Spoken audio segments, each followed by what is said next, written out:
that's a perfect moment for us to begin. My name's Fiona Murray. I'm the Associate Dean for Innovation and Inclusion at the MIT Sloan School of Management.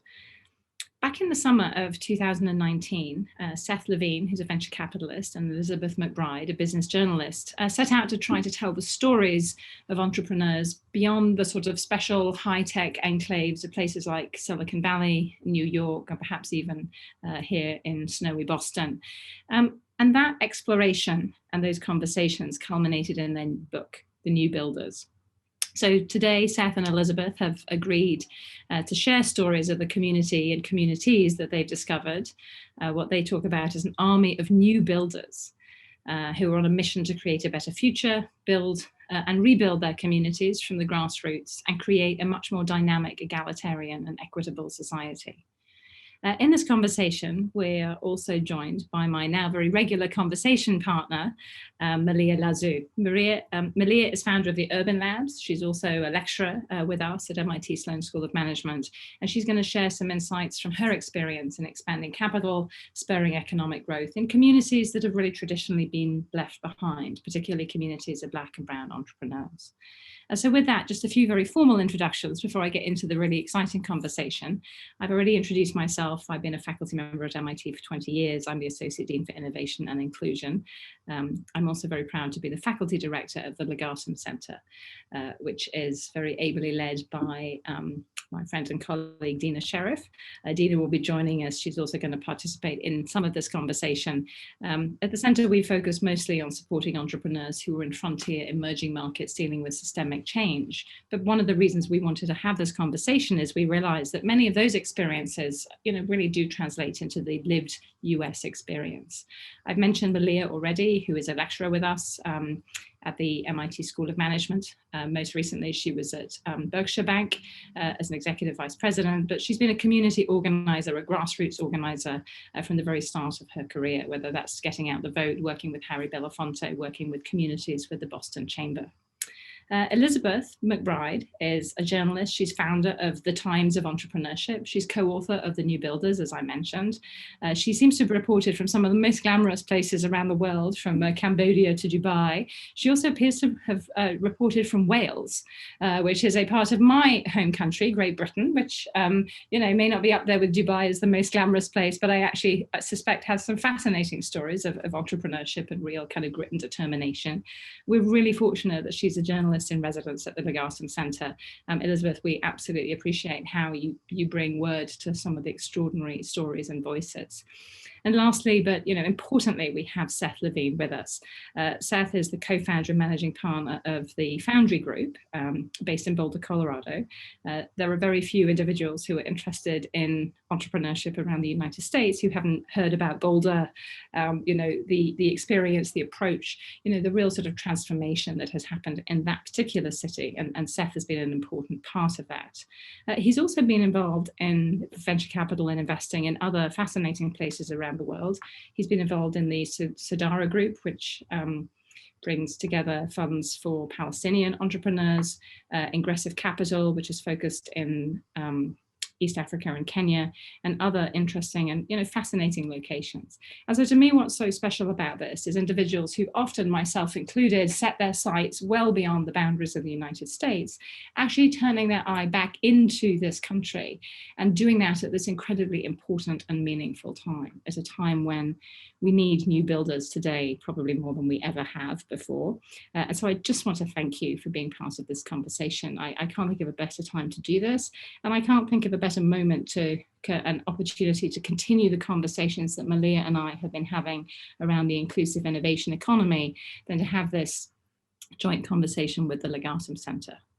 So with that, enough from me. I would like to just ask Seth and Elizabeth, so what motivated you to write this book, and what motivated you to write it now? So I'm gonna pitch it over and let you two decide who would like to go first. Well, maybe I'll start the story and then turn it over to Seth halfway through, because it's a two-part story, actually. So Seth and I met, as you said, we were both working on entrepreneurship in Jerusalem, actually, and the West Bank, and just kept in touch for a few years. And then I happened to be in Boulder and dropped by to say hello to Seth. And we thought, why don't we do a book? It will be fun. We will do kind of a fun, lighthearted look at entrepreneurship in the middle of the US, where neither of us knows much about the space. We knew that people of color, that Black and Brown and women entrepreneurs would be a big part of the story. And so going into it, part of our mission was to shed more light on those communities. And that's kind of where we started a year and a half ago. And then I will ask Seth to say when we shifted gears and why that happened. Yeah, I think the thing that's most interesting is that the original intent was to have, we describe it as almost like a coffee table book. It was going to be kind of lighthearted, and we were going to tell stories of entrepreneurs that maybe weren't the types of stories that we felt like were being told by Main Street business publications.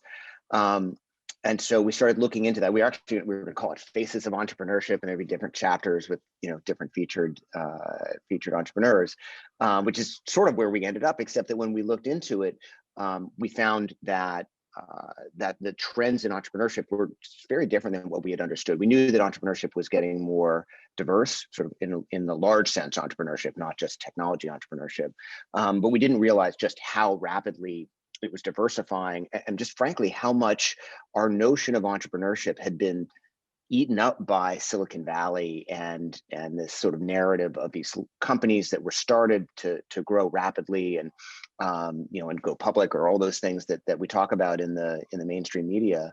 That wasn't really the story of entrepreneurship writ large across the United States. And we took these findings to some of our friends in venture and in journalism and said, hey, what do you think about this? It looks like it's a little different than we thought it was. And people just didn't believe us. They actually thought that your numbers are wrong. Like that doesn't make sense. That's not what I see day to day. And that was, I think, when we realized that there was a really important story to tell and that it needed telling urgently. And so we started working on this project together. It's probably a couple of years ago now. And we did a number of interviews. And then just, of course, as we started writing up our findings, COVID hit. And that really accelerated and exacerbated some really troubling trends. And that was when we realized this is a book that we need to get out as soon as possible. And actually, when we originally sort of had our contract with the publishing company, we were going to deliver this book, basically, a year from now. And then as COVID hit, we realized we need to write this up really quickly, because these are stories that need to be told, and they need to be told immediately, because coming out of COVID, at least our belief is that we're going to be relying on new builders to help build the economy back from this COVID pandemic economic crisis. And in particular, that's an economic argument, but it's also sort of a cultural community argument. And this is one of I think the most interesting things that we talk about in the book, which is just the connectivity, the connected tissue that new builders and Main Street entrepreneurs, grassroots entrepreneurs create in their communities that's really been missing. And I think that we believe that's going to be an important part of recovery out of the pandemic as well. So there's the economic recovery, but there's also just the community recovery that needs to happen when we can all finally go back out of our houses and redevelop relationships. And we believe new builders will be at the center of that. So Seth, let me just pick up on this idea of community. I think I have a few observations, that have come to me from so many of the discussions and conversations that I've had, which is that first, we rely so much on that social fabric that we already have to get us through the pandemic. It's been incredibly powerful, as we cannot gather together physically and come together. We've had to rely on the social fabric that we have. And obviously for some of us, that fabric is deeper, richer, potentially more able to crowd in the resources that are needed than for others. But it's also, I think, caused us to really recognize how important community is in a way that perhaps we took for granted beforehand. And so I'm wondering whether maybe you and Elizabeth could both share examples for us, just to bring some of this to life, of entrepreneurs who you've discovered and found who are absolutely dedicated to their communities and who are working at the sort of grassroots level that you're talking about. What are your favorite examples for us?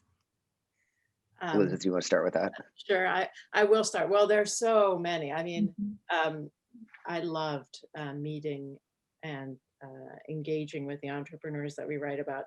But I will share the central story of our book, the one that crops up and that we weave through the whole narrative, is an entrepreneur, Danaris Mazzara, who is in Lawrence, Massachusetts.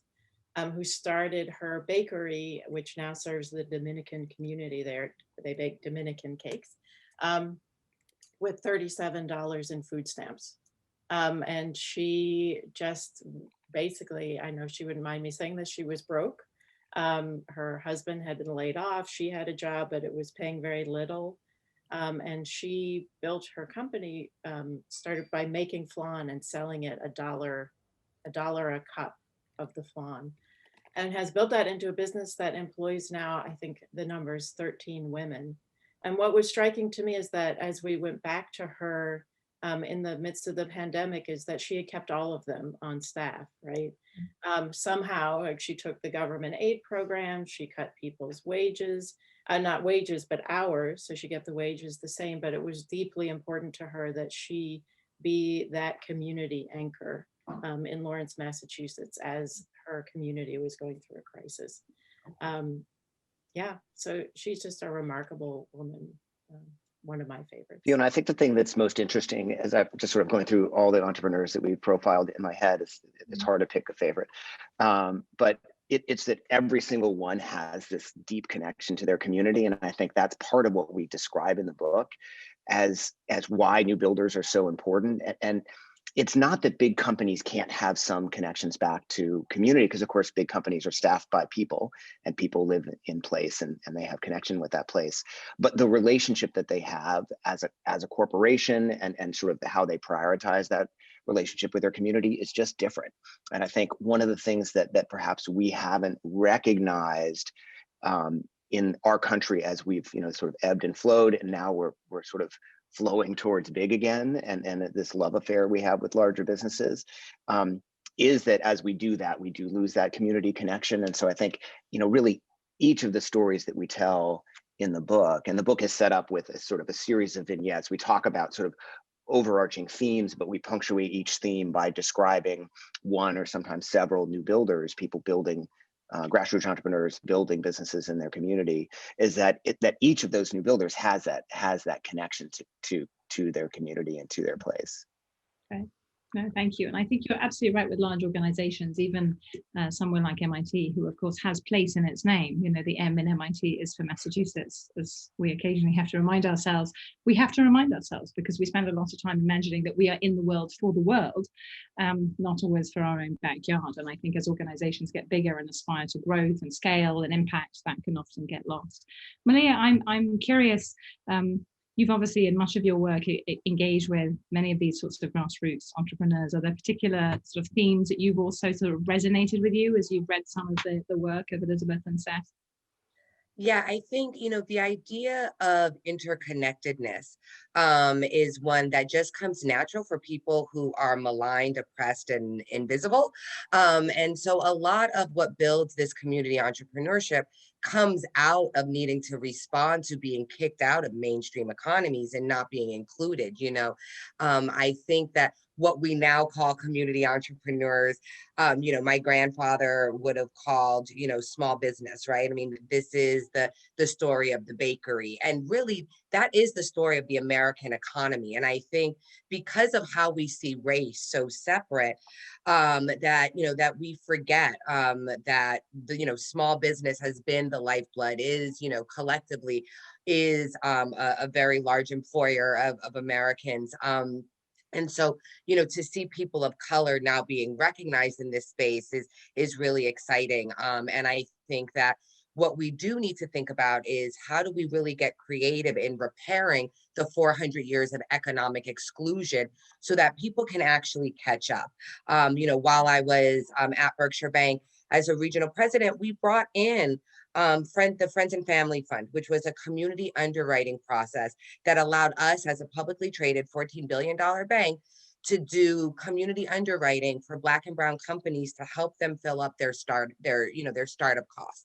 Because as we know, with the wealth gap that we have in Boston, it's $8 is the average Black family versus $250,000 for the average white family. When you look at those stats, what you see is that you do have folks like Daenerys who are going to need to start their business with food stamps. And that's the resource that we give her in Lawrence, so that she can survive. And I think, you know, those are much larger questions about how do we support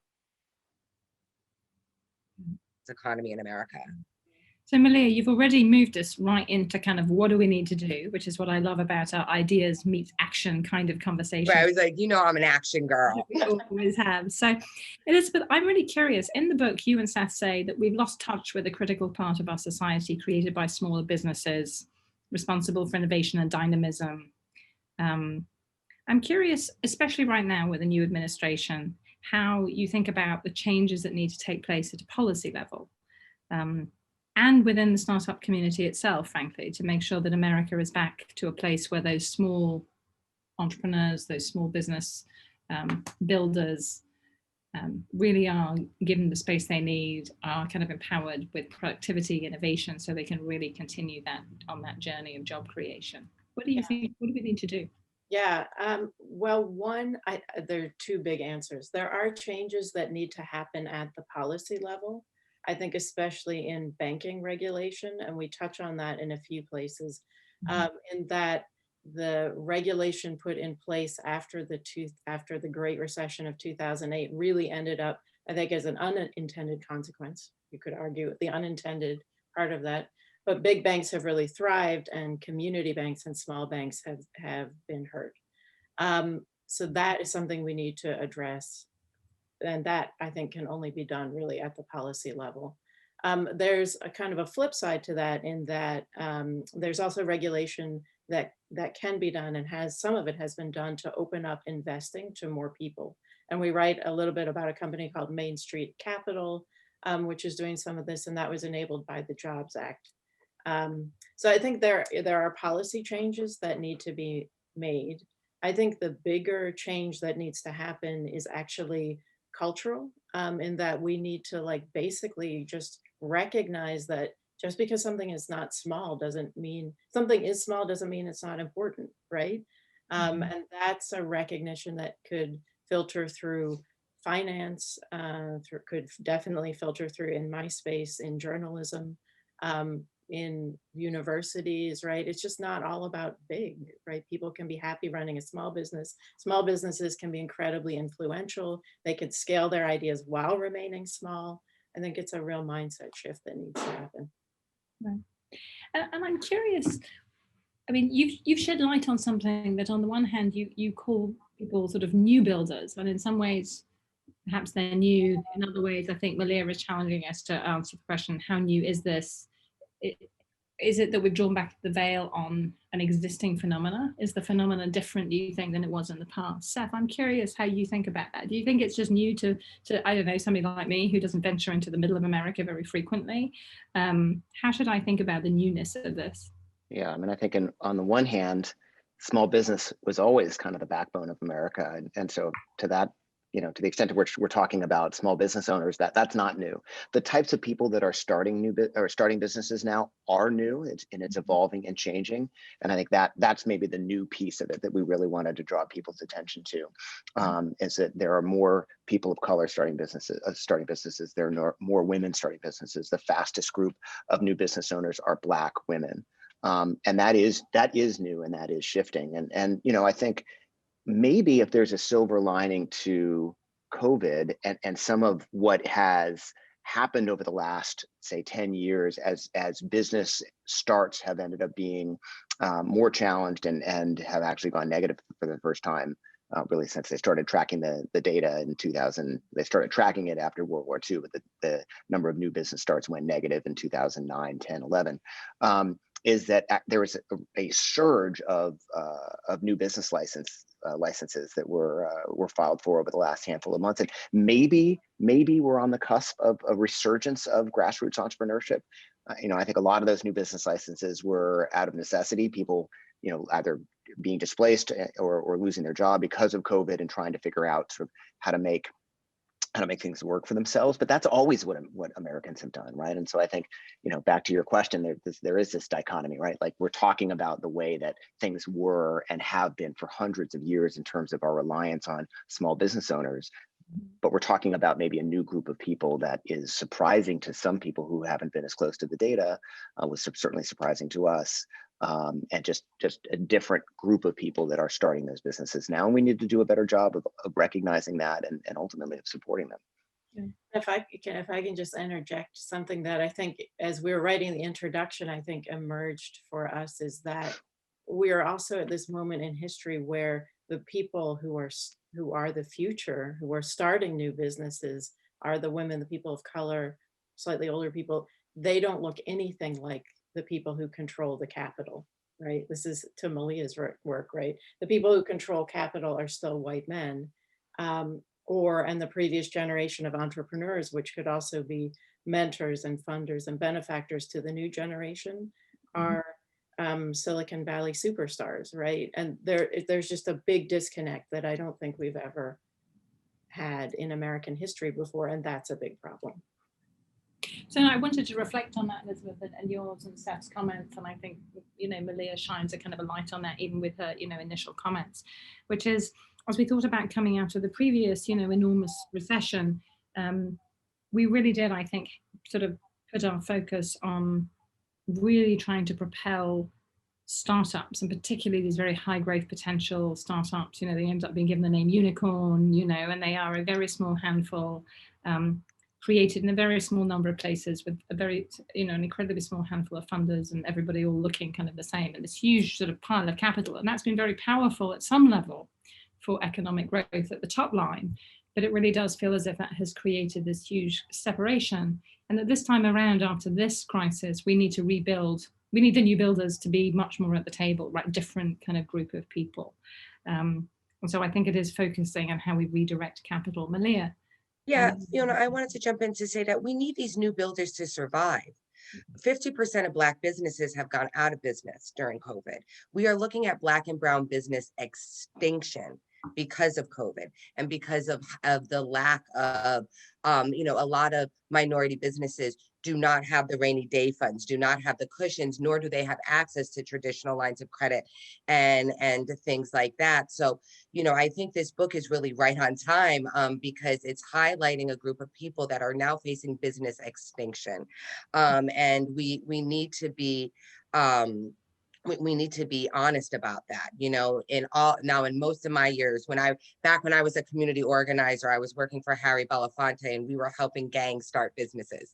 And it sounded a lot like this conversation back in the late 90s, early 2000s. And it's a conversation that's going to continue unless, as Elizabeth said, we actually change our culture and we stop seeing these businesses as charity or as something, for us to do, but really understand that America has, become an empire and, a global power because of Black and brown labor and because of Black and brown inventiveness. And if we can understand that and bring that in to the SBA, right, to different roles of government, I think we can start seeing some changes. The last thing that I want to say is when I was running my accelerator, we had a lot of talk about ownership. And I think that that's something else when we talk about changing the narrative that's important. We have these stories about these unicorns, and that's great, but that actually doesn't promote Black and brown ownership in the same way as small business does. And so, we would remind a lot of our businesses who thought they were going to VC their way into a business that most businesses don't do that. And that if you do that, you change the ownership structure of your business. So I think that those are also important things and conversations that new builders are, that builders and entrepreneurs of color are having. To Malia's point, and you wouldn't know this just reading the press, less than 1% of all businesses take money from venture capitalists, right? It's somewhere between 0.5% and 1%. And the reality is, and by the way, only about 17% take money from banks. So there's, call it 83 or so % of businesses don't take any financing from either banks or from venture capitalists. And those are, in large respects, those are the businesses we're talking about. And there's some systemic trends that are really sort of working against particularly people of color The average Black family has 1/10 the wealth of the average white family in the United States, as an example. And people of color, as they go to banks, they approach banks for less financing. They're more likely to get turned down for that financing. And if they do receive financing, again, we're talking about the 17% that actually get money from banks. If they do receive that financing, they receive a lower amount than they were asking for more frequently than their white counterparts. I mean, these are systemic At a problems higher with how we rate. think about. Yes, exactly. And they pay a higher interest rate. And these are just empirical facts. Like this is just how that system works. And so we need to think about how to address that system. And the truth is that if you look across business starts, people who start businesses tend to be at the higher end of the income range for obvious reasons, because they have the capacity and capital to do that. So these are things that we need to address. Fiona, you reference unicorns and you sort of reference venture. One more quick stat that we talk about in the book that was, I guess I knew, I mean, I didn't really pay that much attention to it until I started really looking at the data. And this is my day job, being a venture capitalist. But actually, when we looked at the data, it was for the 2018 data, because the time we were writing it up, 2019 data were not available. I don't know that they even are yet. But if you look across the venture landscape, some 6,000 companies received financing in 2018, but 70% of the money went to 168 businesses, right? So even in venture capital, we're concentrating capital on a small number of businesses. Yeah. So let me ask you, and I think, I'm going to start to sort of weave in some of the questions. I think our dear friend and colleague Phil has a good question here about how you think that venture capitalists themselves might actually make a difference, recognizing that they are not the answer in the sense that they only do fund a very small number of companies, and yet because they have actually a really powerful platform. And then maybe, Elizabeth, I can ask you the same about journalists and journalism and how we write and talk about it. So Seth, back to you, and then Elizabeth. Yeah, I sometimes think venture capital isn't the solution to anything, but maybe I'm just jaded a little bit. Let me talk more about financing systems more writ large, right? So whether we put the label venture capital on them or not, there are some trends that I think are interesting trends. One, Elizabeth mentioned, which is this notion of sort of Main Street capital and the ability for more people, because of the Jobs Act of 2016, and specifically because of the new rules that were just propagated around crowdfunding, for more people to be capital owners. And this notion that being a capital owner in America was something that was reserved for just the very, very rich, which really up until a few years ago was essentially how we ran things, at least officially. I think that notion is nonsense, right? And if you look at the far history of the United States, of course, a lot of financing for Main Street businesses happened from community financing sources, meaning individuals coming together. I think we need to get back to that. So I think those are really helpful trends. I'm also really interested in some of we'll call them new financing structures. We talk a little bit about the history that the structures have actually been used for years in other industries like oil and gas and entertainment, but new for funding more either technology or Main Street businesses, but that are based on either revenue share or in some cases profit share.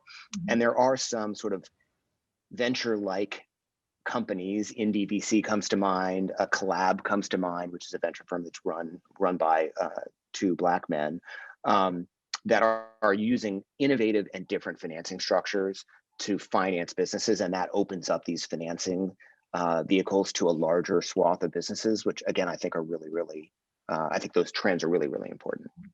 Yeah, and I'll just add, I mean, I think there are some fascinating things that we can learn also from other countries. I mean, we've had a former Legatum fellow, Fernanda, who's been working on crowdfunding in Mexico, and some fascinating work around financial inclusion, I think, and some really creative work from India, sub-Saharan Africa, just trying to think about what other assets and other ways we can do things that I think could be absolutely essential. Elizabeth, I just want to come back to you. I mean, as a journalist, you have such power to sort of focus us on these important stories. And yet, quite often the media, when you sort of look up entrepreneurship, we only ever hear about a handful of West Coast businesses that are quite glamorous. Yeah, it's a problem. I ended up, I could tell you many stories of pitching to the big media, and I've been published in many, my work has been published in many of them. But there is sort of a guaranteed way to get into any of those publications, which is to write about a billionaire. Boom. So that's problematic, right? And I ended up thinking, I don't have a lot of faith in any of the big media institutions to be able to fundamentally transform, right? Their business models are really built around serving and covering big business. And to the extent that they cover entrepreneurs, it's covering entrepreneurs who are growing big businesses, right? This keeps all of the money in the castle where it already is. And journalism and media like the Wall Street Journal or the Financial Times are part of that infrastructure.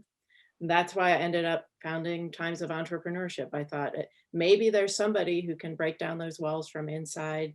I don't have the patience for it. I think we need new institutions and new platforms that change the frame, right? That reframe the conversation about what is business, what has value, how do we measure value? I think it's a different mindset. Right. And I think, you know, Elizabeth, thank you for that. And I think what's so interesting, and I can see this coming through the chat, right, is this, it's interesting when we have these conversations and we tell these stories, we so very quickly and very reasonably end up talking about capital and how capital flows through our economy. I think Steve has asked us, you know, about the gaps and, you know, whether our financial tools are working. And I think Barbara, one of our MIT colleagues who's worked on a lot of important work around good jobs, talks about sort of patient capital, you know, other kinds of financing, Community Reinvestment Act. I'm curious, Malia, in your time in banking and what have you, were there particular things that you felt if we could change this, you know, it would make a really big difference? Is there a sort of, are there any magic bullets, or does this need to be just a whole system-wide level of changes that just have to happen? And if so, how on earth do we get started? Yeah, I would say if there's one thing to change, it's American capitalism. But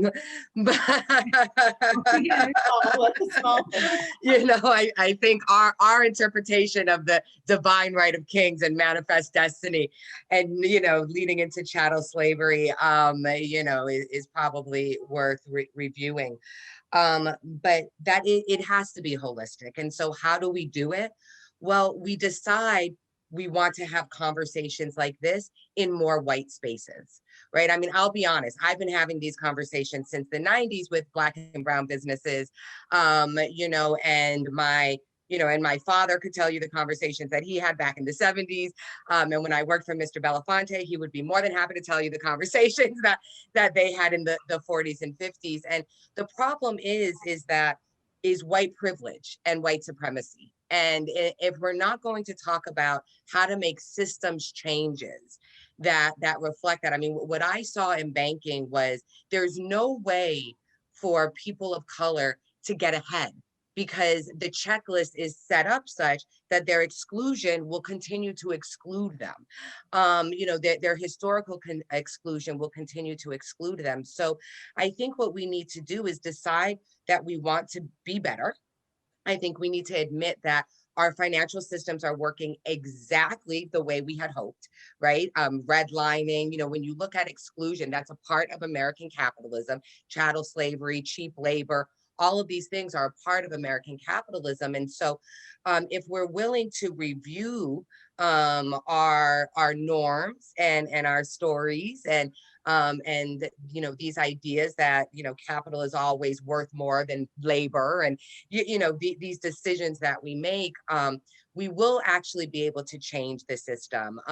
And to get a little specific, I think what we want to look at is, you know, government offering incentives, corporations figuring out how to make those shifts, and then the financial services working with whether it's government or philanthropy to, you know, to lower risk, to start coming into these spaces. How do we create recoverable grants as you're working with a corporation that wants to do vendor procurement diversity, right? That's something that, you know, there's a lot to do between the intention and impact of all that we're talking about. And most folks fall in that gap. You know, so it's important that we understand that the road to hell is paved with good intentions, and that we work to actually deconstruct the power in the system, which, as I think it was Elizabeth said, is still very white controlled. And I think, you know, Malia, to that point, one of the things we talk about in the book at the end, you know, we address some of these questions. I think it's really, really important. Is it specifically, I mean, on the one hand, we wrote the book to sort of empower new builders, but really the audience is actually the people with privilege and power, right? I mean, that's really who we're trying to address ultimately with the message of this book. And one of the things we talk about is that we spend and have historically spent a lot of time as a country trying to figure out how to have new builders adapt themselves to the system, right? How to be more prepared to go get that loan and how to have your financials ready and all that.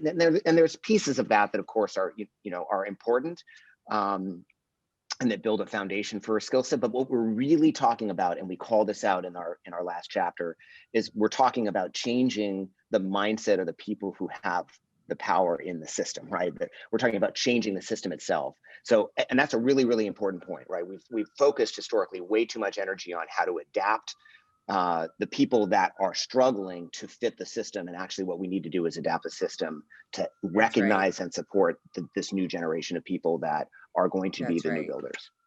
Understand what it takes as a person of color to walk in a white space with your dream.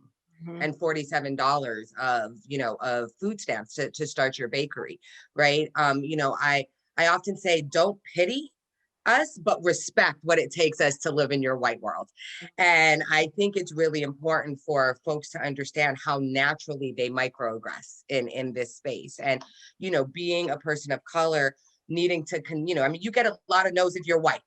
Right. I'm not saying that, white guys are like, hey, bro. And they're like, here's $1 million, bro. Like, I mean, some dudes do get that, hashtag Clubhouse. But like, I think that for the most part, people struggle, right, to find. So you might, your privilege may be hard to see, but I think it's important that we recognize that, right, getting people to sound, look, and act a certain way so that we see that they're, that they're worthy entrepreneurs. All of that, all of our story in that has to sort of change, and this is what I really love about these statistics coming out now, right? Like now that we're looking at things, we're finding that there's resources, that there are builders of color, that there is a Black and brown, economy that we can include into the mainstream economy. I think Citigroup said that bias was costing us $16 trillion.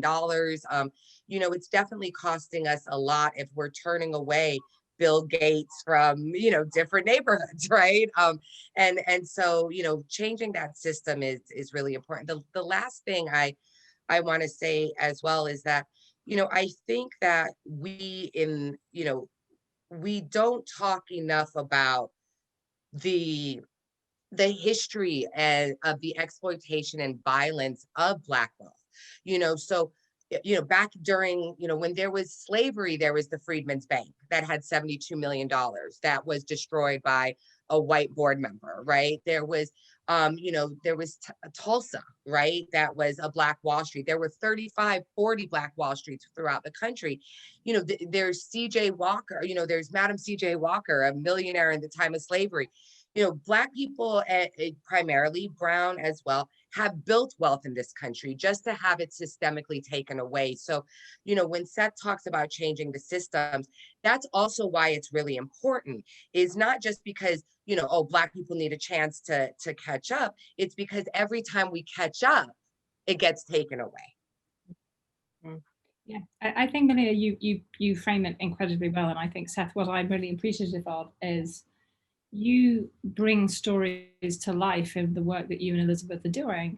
And as you say, it's not as if for many of the people in the book, their story is kind of unknown to them. And perhaps on the one hand, first, I think it gives hope to others in their own community, right? Because they say, oh, there's somebody who's like me.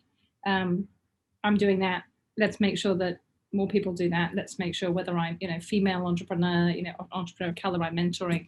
But I think also just to bring this to more widespread attention, these stories, I think, are extremely important so that we can actually have these discussions about how to indeed change the system.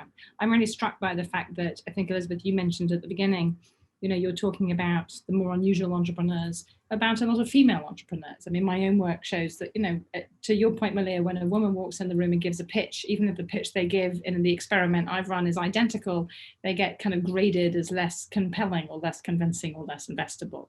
And so this is something that I think kind of resonates with all of us on a very regular basis.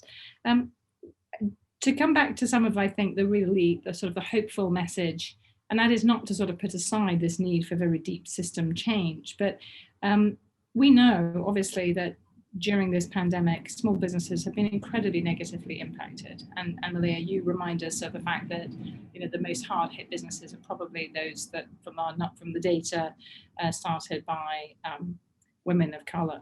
I'm curious, Seth and Elizabeth, what you found were some of the ways in which these new builders coped with these incredibly difficult times, because obviously, as you say, towards the end of writing your book, you're literally writing this in the middle of COVID. And so what did you see and what did you learn from them? Well, I think the overwhelming lesson is that all of them really relied on the communities that they had built up around them. And they were communities of their customers, they were communities of their funders, they were their friends. There were tons of stories about people reaching out for emotional support to those around them. And in fact, one thing, I don't know why this happened in writing The New Builders, but I think with the exception of one young man in Stanton, I think whose business is very shaky, but everybody else is pretty confident about emerging into the springtime with their businesses intact. And I think to some extent that's a reflection of just who kind of we found as we were looking around, right? I think we ended up finding new builders that in fact are at the top of the new builders in terms of financing and support. Many of them did the things that you've read about in the media, right? They turned more to like the DoorDashes. That's a whole other conversation about whether that's a good or bad thing. They went online, they moved fast. Like it's definitely pivoting rapidly, relying on your well-developed networks. Trust was at a premium. All of them were smart and incredibly persistent about getting the finance from the government, which was not that easy. So I think all those things happened, and I think these new builders actually will survive, the ones we wrote about. And I think many of those that, even those that went out of business, I think entrepreneurship is sort of a bug you get. You don't easily drop from that world, right? So I think they will be back. Many of those that didn't survive in their current form, I think will be back. I just want to add too that in this conversation we've been having, which is very focused on the middle of the US, a lot of the lessons that we drew and saw in the middle of the US, you could apply around the world, right? That there's always an elite, there's always people in power with privilege, and it always takes courage, no matter where you are in the society, to walk into that room. Whether you're a woman, Dina just texted me and said, whether you're a woman, in Upper Egypt coming down to Cairo to the bankers there, right? The people that I saw when I was covering entrepreneurship in the Middle East. So it really is. And I also want to just add that the most positive developments, especially we covered one in Oklahoma City, were when people of different levels of privilege came together in a vulnerable way. And that there was vulnerability on all sides, right? It was Black entrepreneurs with tremendous social capital in their communities coming together with white entrepreneurs or bankers who had tremendous financial capital, social capital in different ways. And I think the real change starts when we make ourselves vulnerable in relationships with people who are different than we are. We saw that in Lawrence as well, Elizabeth, right? I mean, that was really the base of Daenerys and her partnership with David and with Dash. So when at this point cannot be underscored enough. It's really that people coming together and sort of, I don't want to say meeting in the middle, but meeting together and sort of being vulnerable and being willing to work together, and each being willing to sort of stake something, whether that's financial, reputational, or otherwise.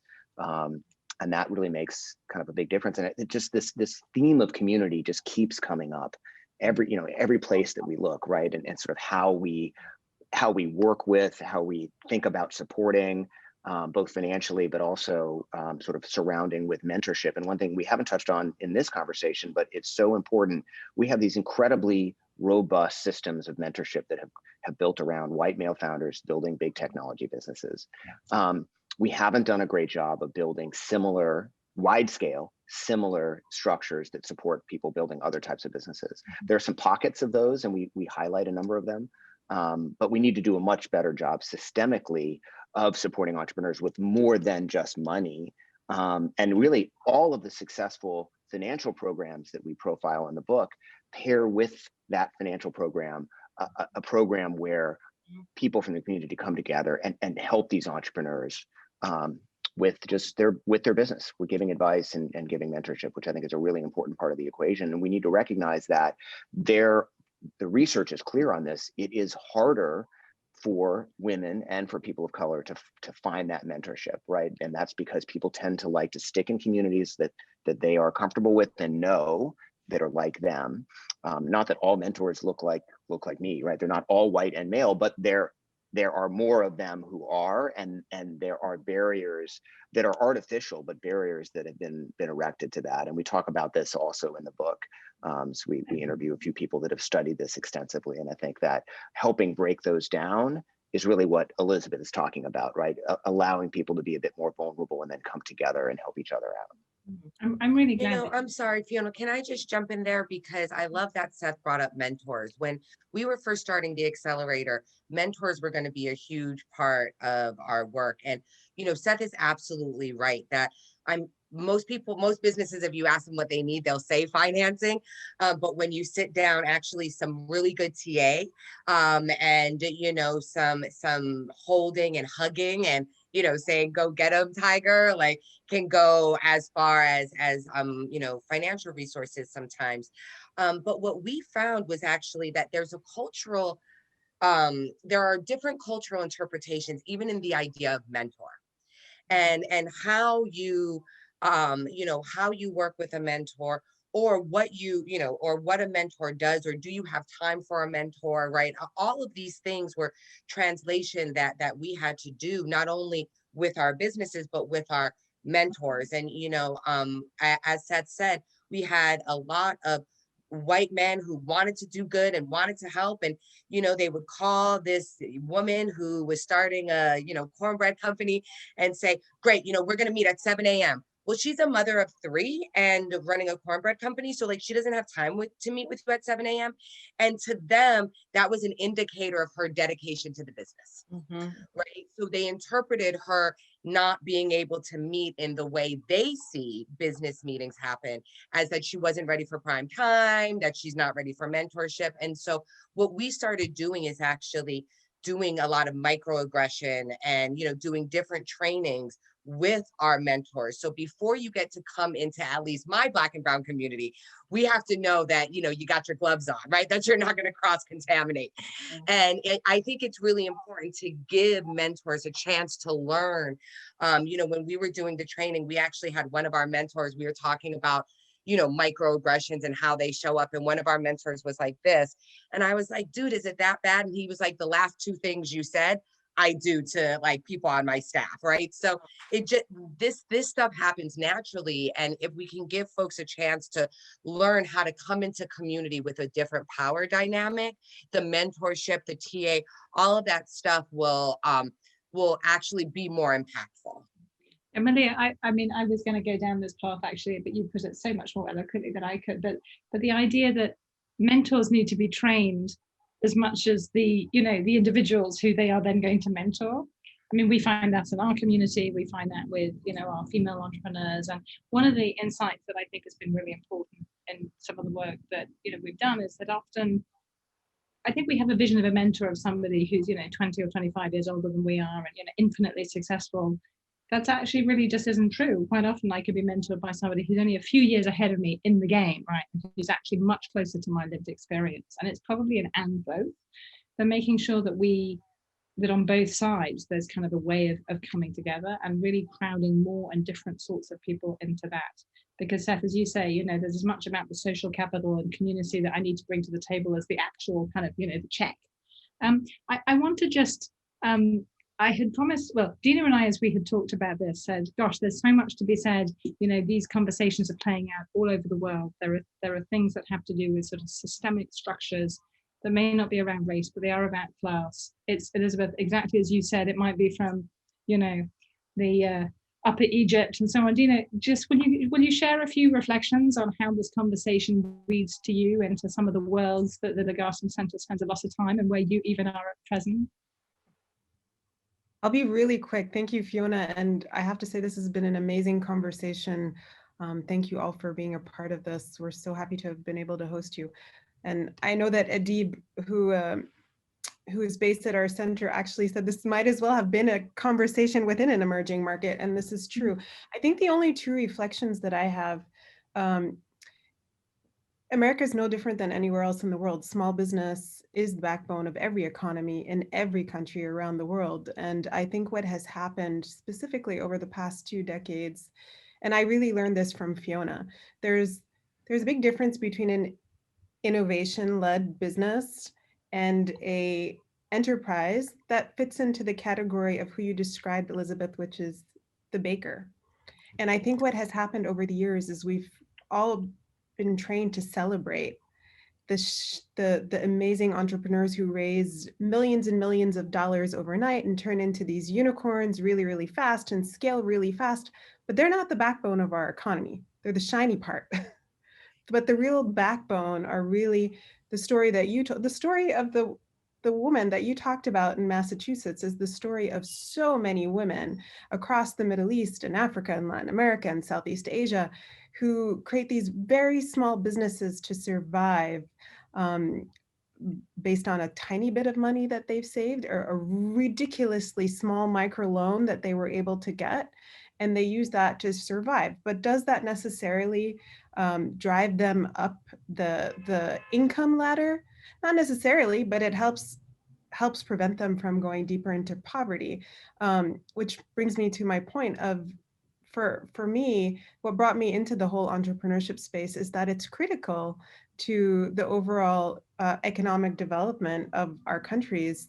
And we need to bring conversations of inclusion and sustainability into all conversations of economic development. And America isn't any different than my country, Egypt, or another country in Africa, or another country in Latin America, or Southeast Asia. We just don't talk about inclusive and sustainable economic growth in a way that will bring the very small businesses that are the backbone of these economies to the forefront. And I think that is a critical problem that we all need to address. And I think the other point that I would reflect on that I've heard throughout this entire conversation is one that I see every day in my own country and across different markets, which is bias. And we really need to tackle a lot of bias that we've all inherited as we make decisions to help businesses grow, as we make decisions of who to invest in, as we think about who should get a loan. And America has its own set of issues related to race, but in Egypt, we have our own set of issues related to economic and classism and economic privilege. And, it's very difficult for someone who would be in that low income category in Upper Egypt to come to Cairo and try to raise money from a venture capitalist. Highly unlikely that they would be given the time of day because they don't speak the right language, they don't look the right way. These are issues we all face. And I think if we really want to truly create more prosperous economies around the world, we have to tackle these deep biases that we have, but we also have to think from an inclusive lens and from a lens that's sustainable. And we've been talking about this for years in emerging markets. And I feel somewhere along the way, we stopped talking about it in America, and we need to bring that conversation back. Love that, Dina. And it kind of reminds me a little bit of, there's an entrepreneur from Ghana, Fred Swaniker, who I really admire greatly. And he talked about what we need is not to create more unicorns, we need to create camels. That's what he called them, right? These are companies that are stable, they might be moving a little bit more slow, but they offer stability, they create jobs, right? We don't need a couple of unicorns. What we need is an army of camels. I love the way that he described it. I absolutely love that idea. I mean, we spend a lot of time trying to work out which animal we need where, and as long as we know we need other than unicorns, I always feel very comfortable. I think about dolphins for deep tech. Right. I hadn't heard about camels, and I really like that. I think that's Incredibly important. And Dina, thank you. I think it's important actually. I think it's actually, on the one hand, maybe it's depressing that this is a widespread phenomenon. On the other hand, I take a great sense of optimism from the fact that we can look around the world and find pockets of best practice and trying to sort of replicate it worldwide. And I know, a lot of our thinking around the Legatum Center has to do with how to support our student entrepreneurs in these different complex systems that they're trying to make change. With Malia, thinking about how we do that in Boston, Seth and Elizabeth, you're helping us think about that throughout the United States. And so I think, we're actually part of a very shared and really important global conversation. And just to end, I think Ermi, one of our MIT colleagues and Sloan colleagues who leads on action learning, is kind of reminding us of asking the question just very close to home, right? How do we prepare our students to go and be change agents, to join these communities, to drive system level change? And to do it in a way that where they do show up in the way, Malia, that you've talked about, right? Where we show up in ways that aren't just sort of, we're here to help you, but in fact, we're here to be partners.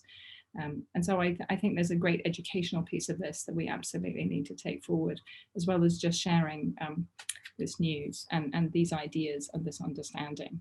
The last thing I want to say, as I'm just about to, I want to thank everybody for this. I believe that I may have found Daenerys's bakery.